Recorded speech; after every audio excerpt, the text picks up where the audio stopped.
Hello friends, ఈరోజు 5 పదాలు చిటికలో నేర్చేసుకుందాం.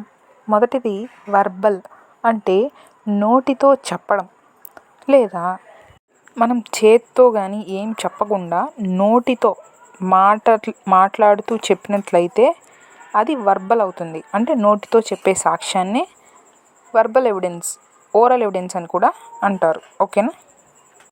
రెండవది వెరిఫై, అంటే సరి అని చూపడం. వెరిఫికేషన్ అంటే నిజమని నిరూపించడం, అది కరెక్ట్గా ఉందని చూపించడం. వెరిఫై అంటే నిజమని నిర్ధారించడం. వెరిఫై చేశాను నేను అంటే నేను చూశాను, నిజంగానే ఉంది.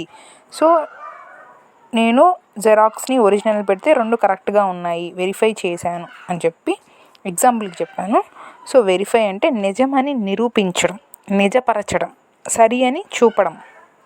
ఓకేనా.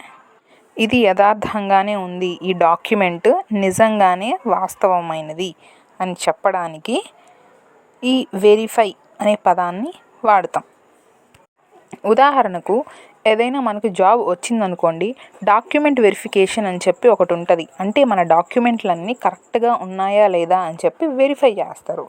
సో ఆ వెరిఫికేషన్ అంటే నిజమా కాదా అని చూడడం. తర్వాత మూడవది విక్టిమ్, అంటే మోసపుచ్చబడినవాడు. ఎవరైతే నష్టపోయారో, ఎవరికి నష్టం కలిగిందో ఆ వ్యక్తిని మనం విక్టిమ్ అంటారు. ఓకేనా. సో ఇప్పుడు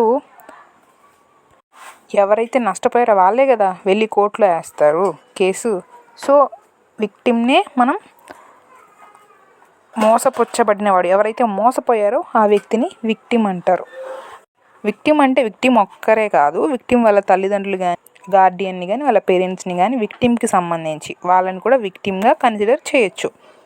తర్వాత నాలుగవది విక్టరీ, అంటే విజయం, గెలుపు అన్నమాట. విక్టర్ అంటే జయించినవాడు, విజేత, గెలిచినవాడు. ఓకేనా. సో విక్టరియస్ అంటే జయం పొందడం, జయవంతమైన అని అర్థం వస్తుంది. విక్టరీ అంటే గెలుపు, జయం అని వస్తుంది. సో ఎవరైతే విజయం సాధిస్తారో ఆ వ్యక్తిని విక్టర్ అంటారు. అంటే జయించినవాడు, విజేత. ఓకేనా, గెలిచినవాడు అని అర్థం.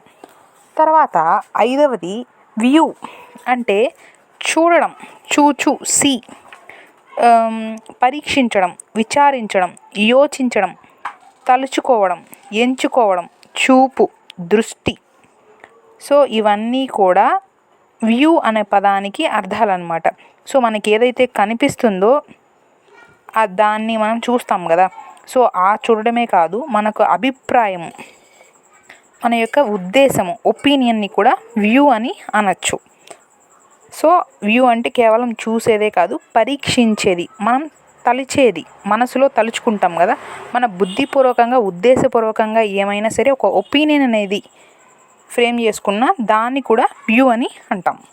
నా వ్యూలో, నా పాయింట్ ఆఫ్ వ్యూలో అంటే నా ఉద్దేశపూర్వకంగా నేనేమైతే అనుకుంటున్నానో, సో నేను అనుకునేది కూడా నా వ్యూ అవుతుంది, చూసేది వ్యూ అవుతుంది. ఓకేనా. ఇట్లా అర్థాలు ఉంటాయి, సందర్భాన్ని బట్టి అర్థం వాడుకోవాలి. ఇవి ఇవాల్టి 5 పదాలు. మీకు నచ్చినట్లయితే లైక్ కొట్టి షేర్ చేసి సబ్స్క్రైబ్ చేసుకోండి. మరో వీడియోతో మళ్ళీ కలుస్తాను. బాయ్.